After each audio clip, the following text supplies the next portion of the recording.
Hello good morning all. Group 2 exams రాసిన అందరికీ కూడా ఆల్ ది బెస్ట్. అండ్ చాలా అందరూ కూడా తల్లిదండ్రులు కూడా చాలా అద్భుతంగా వాళ్ళ పిల్లల్ని ఎగ్జామ్స్ హాల్‌కి తీసుకురావడము, చాలా కష్టపడి ఎగ్జామ్ రాయించడము, చాలా సంవత్సరాలుగా వెయిట్ చేయడం ఇదని జరిగింది.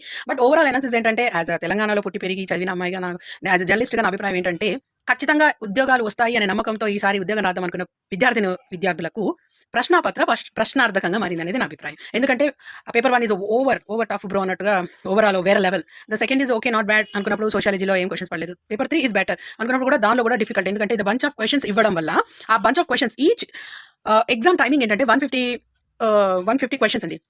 టైం ఈచ్ 1 మినిట్లో బంచ్ ఆఫ్ క్వెషన్స్ ఇది సరి అయినవా, ఒప్పినా, లేకపోతే దీంట్లో ఏంటి ఇలాంటి డిఫికల్ట్ టాస్క్ ఇవ్వడం వలన అది కూడా ప్రతి ప్రశ్న మనకు బంచ్ ఆఫ్ క్వెషన్స్ ఇవ్వడం వలన 1 మినిట్ అనేది చదివేసరికి అయిపోతుంది. ఇంకా ఆలోచించే టైం అనేది ఉండదు. సో ప్రశ్నాపత్రం ప్రశ్నార్థకంగానే విద్యార్థుల మనసులో ఉండిపోయింది.